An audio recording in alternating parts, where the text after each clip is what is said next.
याद रखना, मैं सिर्फ इस 4 दीवारी के अंदर तुम्हें नुकसान न पहुंचाने का पाबंद हूँ। तुम इस इमारत से बाहर निकल जाओ, फिर मैं तुम्हें देख लूंगा। मैंने कहा, मुझे मंजूर है जोन्स, मगर मुझे ये तो बता दो कि मेरी गाड़ी कहाँ है। जोन्स ने जहरीले लहजे में जवाब दिया, गेट के बाहर मौजूद है, मगर मुझे शुबा है कि तुम उस पर सवार हो सकोगे। मैंने सोफे से उठते हुए कहा, ओके डियर, मैं जा रहा हूँ, अगर रोक सको तो रोक लेना। तुम्हें अंदाजा नहीं है कि अली यार खान किस कुव्वत का नाम है। मैं अपने जहन में पूरा लाहे अमल तरतीब दे चुका था।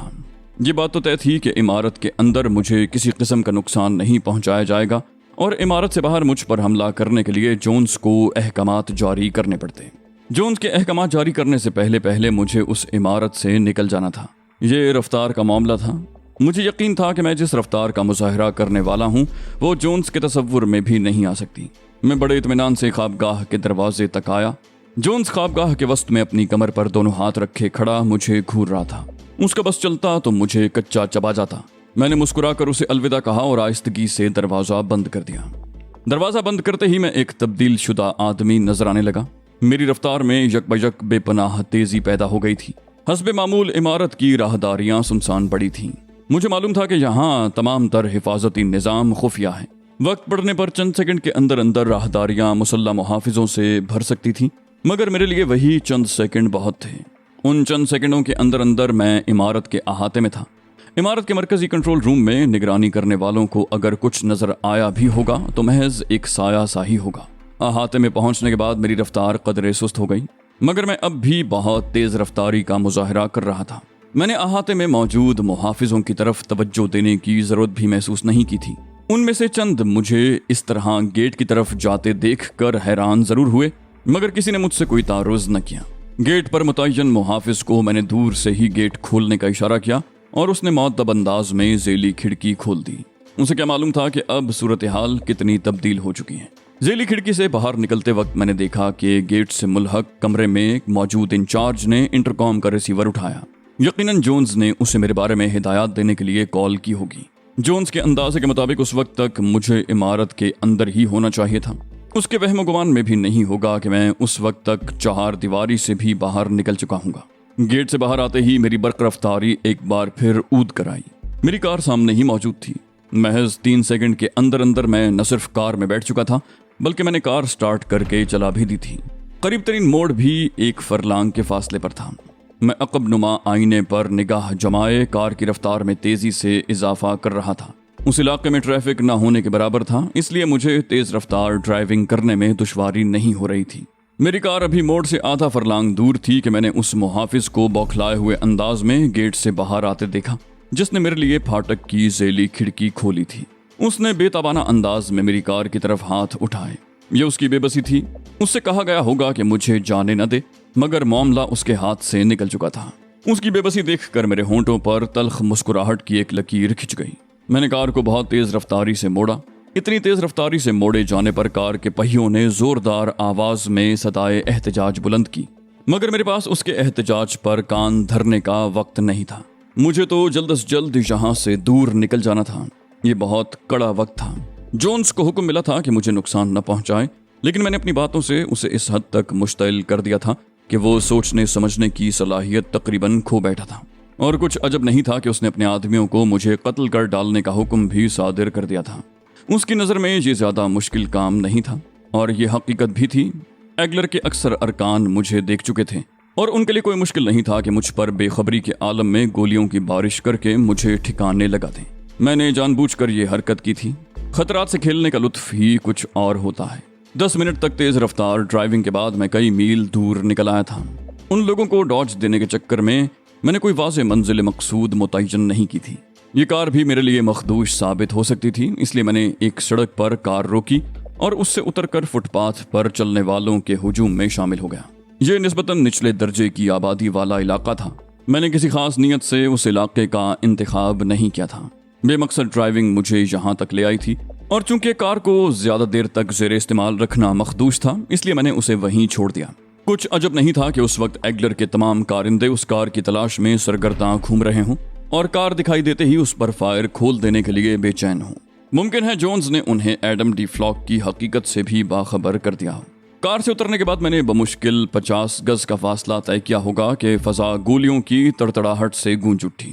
راہگیروں میں بھگدڑ مچ گئی اور بھری پوری اسٹریٹ دیکھتے ہی دیکھتے سنسان ہو گئی۔ میں نے پلٹ کر دیکھا، فائرنگ ایک کار سے کی گئی تھی جو مخالف سمت سے آئی تھی اور ہدف میری کار تھی، جسے چھلنی کر دینے کے بعد اب دوسری کار سے 2 افراد اتر کر میری کار کی طرف بڑھ رہے تھے۔ 2 افراد اب بھی کار میں موجود تھے اور وہ چاروں انتہائی چوکنا نظر آ رہے تھے۔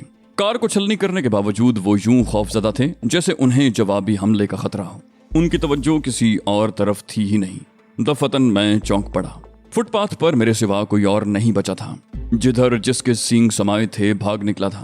دکانداروں نے اپنے دکانوں کے شٹر گرا دیے تھے، گھروں کی کھڑکیاں اور دروازے سب بند ہو گئے تھے۔ اصولی طور پر مجھے بھی وہاں سے فرار ہو جانا چاہیے تھا، مگر جذبہ تجسس ہر چیز پر غالب آ گیا تھا۔ اب مجھے اپنے تحفظ کی فکر لاحق ہوئی۔ میں نہتا تھا اور وہ چاروں مسلح تھے۔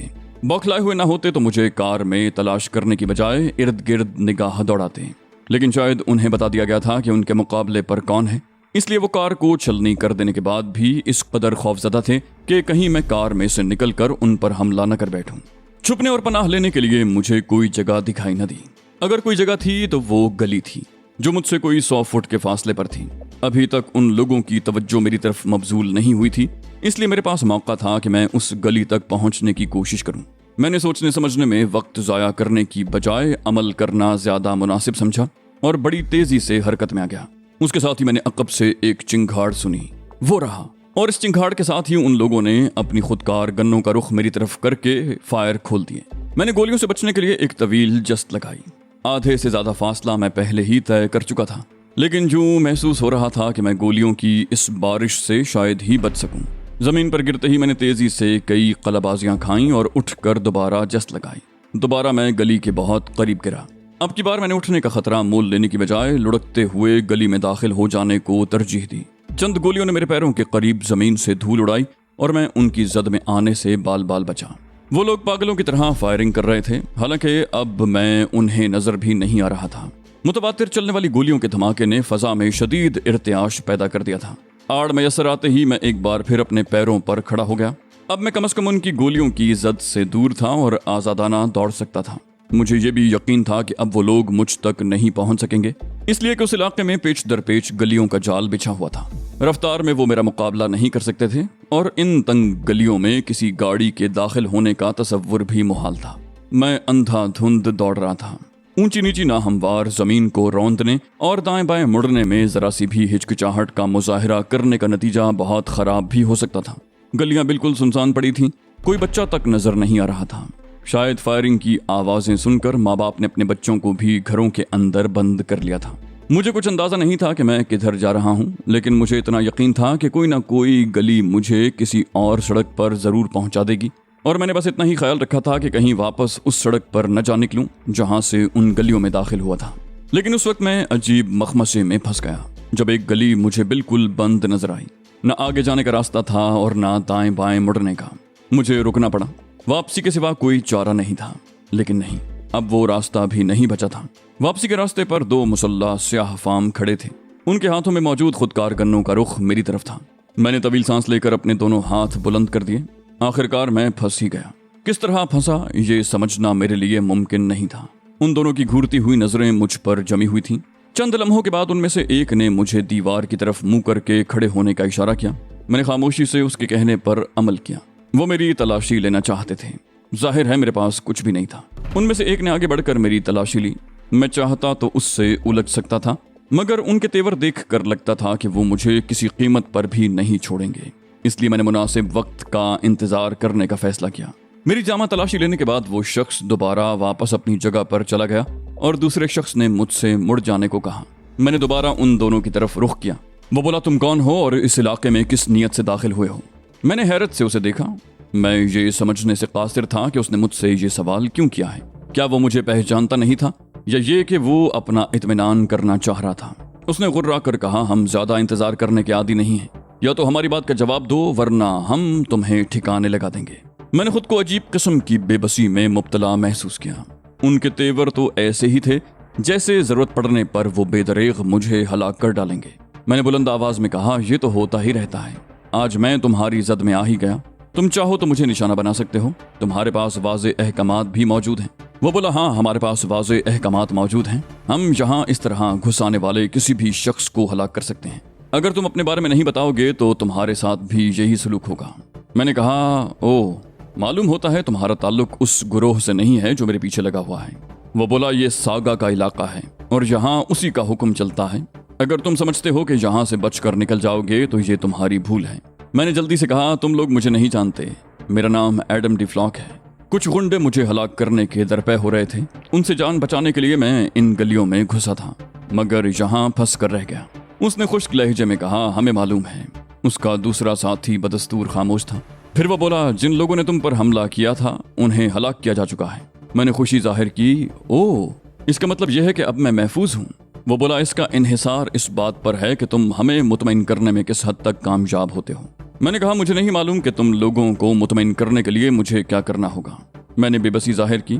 दूसरे शख्स ने पहली बार लबकुशाई की। बोला, ऐसा करो कि इसे मुकद्दस सागा के पास ले चलते हैं, वो खुद ही इसके बारे में फैसला कर लेगा। पहले ने मुत्तफिक होते हुए कहा, ठीक है, और मुझे चलने का इशारा किया। उन दोनों की मायत में मैं चंद गलियां तय करके एक ऐसे मकाम पर पहुंच गया जहां गली में चंद स्याह फाम नजर आ रहे थे। मैं समझ गया कि वो यहाँ पहरा दे रहे हैं। गली के इख्तिताम पर चौबी जीना दिखाई दिया जिसके किसी तरफ भी रेलिंग नहीं थी। चौबी जीने के नजदीक पहुंचकर मैं छिचका, मगर अकब से मुझे टहुका दिया गया। स्याह फाम जो मुझसे अब तक गुफ्तगू करता रहा था बोला, ऊपर चलो। मैं जीने पर चढ़ने लगा। अगर जीने थे तो ऊपर किसी किस्म की तामीरात भी होनी चाहिए थी, मगर वहां कुछ नहीं था। तो फिर वहां उन जीनों का क्या मकसद था? ऊपर पहुंचते ही मुझे अपने इस सवाल का जवाब मिल गया। जीनों के इख्तिताम पर एक मुख्तसर सा चौबी प्लेटफॉर्म था जिसके दूसरी तरफ वैसे ही जीने नजर आ रहे थे, और दूसरी तरफ का क्या पूछना, खासे वसी और अरीज अहाते में एक अलग ही दुनिया आबाद नजर आ रही थी। ये बात फौरन ही मेरी समझ में आ गई कि ये जगह सागा नामी शख्स का गढ़ है। दूर दूर तक चारों तरफ दीवार से घिरे हुए उस इलाके पर उसकी हुक्मरानी होगी। यह इलाका पूरी तरह से आबाद था और अपनी नौयत के एतबार से इस कदर महफूज था कि किसी फौजी बटालियन के लिए भी उसे फतह करना आसान न होता। अकब से फिर मुझसे कहा गया, यहाँ खड़े होकर क्या सोचने लगे, नीचे उतरो। दूसरी तरफ भी चंद ऐसे लोग दिखाई दिए जो अपने अंदाज से निगरान या मुहाफिज मालूम हो रहे थे। वो मुझे यूं घूर रहे थे जैसे मैं कोई उजूबा हूं। अगर मेरे साथ वो दोनों स्याह फाम न होते तो शायद वो लोग मुझे सिर्फ घूरते रहने पर ही इक्तिफा न करते, अब तक मेरी तिक्का बोटी कर चुके होते। एक शख्स ने मेरे साथ चलने वाले स्याह फामों से कहा, ये तुम लोग सुबह ही सुबह शिकार कहाँ से घेर लाए? स्याह फाम बोला, बकवास मत करो, ये शिकार नहीं है, शिकार खेलने आया था, फंस गया। अब मुकद्दस सागा इसकी किस्मत का फैसला करेगा। कुछ दूर चलने के बाद हम एक चौबी फाटक के सामने रुके। मुझे यहाँ लाने वालों में से एक ने कुछ नामानूस अल्फाज अदा किए जिसके जवाब में फाटक खोल दिया गया। अंदर नीम तारीकी फैली हुई थी। बाहर की तेज रोशनी से यहाँ आने के बाद फौरी तौर पर कुछ देखना मुमकिन नहीं हो पा रहा था। माहौल सेलन ज़दा था। अंदर दाखिल होने के बाद मैंने एक मुनहनी सी आवाज सुनी जो उस नीम तारीकी में से किसी मकाम से उभरी थी। क्या बात है, ओरिगा। ओरिगा उस स्याह फाम का नाम मालूम होता था जो मुझसे बातें करता रहा था, इसलिए कि इस सवाल के जवाब में उसने सारी राम कहानी सुना दी। ये राम कहानी निहायत मुख्तसर और होश उड़ा देने वाली थी। ओरिगा के पहले ही जुमले ने मेरे होश उड़ा दिए। वो बोला, इस पर एगलर के आदमियों ने हमला किया था, उन्हें तो हलाक कर दिया गया, लेकिन ये यहाँ गलियों के चक्कर लगा रहा था। मुझे शुबा है कि ये कहीं कोई ड्रामा ना हो। मुकद्दस सागा ने मुझसे पूछा, तुम कौन हो और यहाँ किस लिए आए हो? इतनी देर में मेरी आंखें अंधेरे की आदी हो गई थीं और अब वो मुझे साफ दिखाई दे रहा था। वो एक पस्ता कामत मगर सेहतमंद शख्स था। चेहरा लंबूतरा, आंखें अंदर की समत धंसी हुई और चेहरे पर चुग्गी दाढ़ी थी। उसने जीन्स की पतलून और जैकेट पहन रखी थी। वो दोनों हाथ जैकेट की जेबों में डाले मुझे घूर रहा था। मैंने नपे तुले लहजे में कहा, मुझे बताया गया है कि अगर मैंने तुम लोगों को मुतमईन न किया तो मुझे हलाक कर दिया जाएगा। सागा ने अपनी मुनहनी आवाज में कहा, बिल्कुल दुरुस्त बताया गया है और तुम्हारे हक में बेहतर यही है कि सब कुछ सच सच बता दो, इसमें तुम्हारी ही बेहतरी है। मैंने कहा, मैं यहाँ अजनबी हूँ मुकद्दस सागा, मेरी समझ में नहीं आता कि मैं तुम लोगों को किस तरह मुतमईन करूं। ताहम मैंने अंदाजा लगाया है कि एगलर वालों से तुम लोगों की दुश्मनी है। क्या तुम्हारे इत्मीनान के लिए इतना काफी नहीं है कि मैं भी उन लोगों का दुश्मन हूँ? चूंकि दुश्मन का दुश्मन दोस्त होता है, इसलिए हम आपस में दोस्त हुए। वो बोला, मुझे अफसोस है मिस्टर। वो खामोश होकर सवालिया अंदाज में मेरी तरफ देखने लगा। मैंने कहा, एडम डिफ्लॉक, मेरा नाम एडम डिफ्लॉक है। वो बोला, मुझे अफसोस है मिस्टर एडम डी फ्लॉक, महज तुम्हारे कह देने से तो हम यकीन नहीं कर सकते कि तुम्हारे और एग्लर के माबैन किसी किस्म की दुश्मनी है। मैंने कहा, अपने आदमियों से पूछ कर देख लो, इन्हें मालूम है कि मुझ पर मुसल्ला हमला किया गया था। सागा ने तंजिया लहजे में कहा, ये बात तो मुझे भी मालूम है, लेकिन ये कितनी ताज्जुब खेज बात है कि वो 4 अफराद थे। मुसल्ला होने के बावजूद वो एक निहत्ते आदमी का बाल भी बीका नहीं कर सके। ओरिगा ने कहा, हमारे लिए भी यही बात ताज्जुब खेज साबित हुई थी मुकद्दस सागा, इसलिए हमने इसे आपकी खिदमत में पेश किया है। सागा ने कहा, यह बात ताज्जुब खेज नहीं बल्कि मशकूक कर देने वाली है, और ये भी कि आखिर इस पर इस इलाके में क्यों हमला किया गया। मैंने हैरत से कहा, कुछ मालूम तो हो कि आखिर तुम लोग किन खतूत पर सोच रहे हो। अगर वो 4 मिलकर भी मेरा कुछ नहीं बिगाड़ सके तो इससे उनकी नाअहली के सिवा और क्या साबित होता है। सागा ने कहा, यह नाटक जानबूझकर खेला गया है ताकि तुम हमारी टोह ले सको।